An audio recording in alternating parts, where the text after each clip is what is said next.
ایک دور دراز سرسبز پہاڑی علاقے میں خوبصورت چوٹیوں اور نیلگو ندیوں کے درمیان ایک چھوٹا سا گاؤں آباد تھا۔ وہاں رہتا تھا ایک غریب مگر نیک دل مزدور جس کا نام امین تھا۔ اس کے گھر کی چھت بانس اور مٹی سے بنی تھی مگر دل سونا تھا۔ صبح فجر سے پہلے اٹھ کر نماز پڑھتا، ماں کے قدموں میں بیٹھ کر دعا لیتا اور پھر مزدوری کے لیے نکل جاتا۔ کپڑے پرانے تھے، جوتے پھٹے ہوئے، مگر چہرہ ہمیشہ مسکراہٹ سے روشن رہتا۔ امین کی پہچان صرف اس کی محنت نہیں تھی بلکہ اس کا خلوص تھا۔ اگر کسی ہمسائے کا بچہ بھوکا ہوتا تو اپنی روٹی بانٹ دیتا، اگر کسی کے تن پر کپڑا نہ ہوتا تو اپنی چادر اسے دے دیتا۔ اس کی ماں اکثر کہتی، بیٹا سب کو دیتے رہو گے تو اپنے لیے کیا بچاؤ گے؟ امین ہنس کر کہتا، امی جان میں لوگوں کو اپنے اللہ کی خاطر دیتا ہوں اور میرا اللہ کبھی کسی کا ہاتھ خالی نہیں رکھتا۔ وقت گزرتا گیا، پھر ایک دن آسمان نے جیسے قہر برسا دیا۔ بارشیں تھم گئیں، زمین پھٹ گئی، دریا خشک ہو گئے اور قحط نے گاؤں کو گھیر لیا۔ لوگ بھوک سے نڈھال ہو گئے۔ امین کے گھر میں بھی صرف چند دن کا اناج بچا تھا۔ ماں نے کہا، بیٹا اب تو کچھ اپنے لیے بچا لو، دنیا میں سب اپنی جان بچاتے ہیں۔ مگر امین نے پھر وہی مسکراہٹ سجائی اور روٹیاں بانٹنے نکل گیا۔ وہ بیوہ عورتیں جن کے بچے رو رہے تھے، وہ یتیم جن کے گھر چولہا بجھ چکا تھا، امین نے سب میں بانٹ دیا۔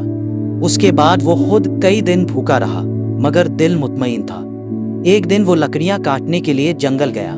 وہاں راستے کے کنارے ایک زخمی آدمی بے ہوش پڑا تھا، کپڑے خون سے تر، سانسیں کمزور۔ امین نے ایک لمحے کو بھی نہ سوچا، اسے کندھے پر اٹھایا، گھر لایا، مرہم پٹی کی اور کئی دن تک خدمت کی۔ جب وہ شخص صحت یاب ہوا تو روتے ہوئے بولا، میں تمہارا احسان کبھی نہیں بھولوں گا۔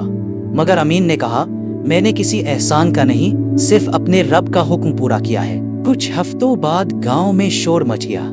بادشاہ کے سپاہی آئے اور اعلان کیا کہ جس شخص نے جنگل میں ایک آدمی کی جان بچائی تھی اسے دربار میں حاضر کیا جائے۔ سب حیران تھے، مگر جب امین دربار پہنچا تو منظر ناقابل یقین تھا۔ وہی زخمی شخص خود بادشاہ تھا۔ بادشاہ اپنے تخت سے اٹھا، امین کو سینے سے لگایا اور کہا، تم نے میری نہیں انسانیت کی خدمت کی ہے، آج سے تم میرے وزیر ہو۔ امین کی عاجزی، انصاف اور نیکی نے پورے دربار کے دل جیت لیے۔ بادشاہ نے اپنی بیٹی کی شادی اسی نیک مزدور سے کر دی۔ وقت گزرا، بادشاہ بیمار ہوا تو تاج اتار کر کہا، یہ سلطنت اب اس کے لیے بہتر ہے جس نے اپنی بھوک مٹا کر نہیں، دوسروں کی بھوک مٹا کر سکون پایا تھا۔ یوں وہ مزدور جس نے ہمیشہ اللہ کے لیے دیا، اللہ نے اسے سب کچھ دے دیا، عزت، محبت، دولت اور بادشاہت۔ امین جب آسمان کی طرف دیکھتا، آنکھوں سے آنسو بہہ نکلتے اور لبوں پر شکر کے الفاظ ہوتے، میرے رب تیرا وعدہ سچ ہے۔ اللہ تعالیٰ ارشاد فرماتا ہے، وَمَا تُقَدِّمُوا لِأَنفُسِكُم مِّن خَيْرٍ تَجِدُوهُ عِندَ اللَّهِ، اور جو بھلائی تم اپنے لیے آگے بھیجو گے اسے اللہ کے پاس پالو گے۔ اور اللہ کے حبیب علیہ الصلاۃ والسلام نے ارشاد فرمایا، اللہ فی عون العبد ما کان العبد فی عون اخیہ، اللہ تعالیٰ بندے کی مدد کرتا رہتا ہے جب تک بندہ اپنے بھائی کی مدد میں لگا رہتا ہے۔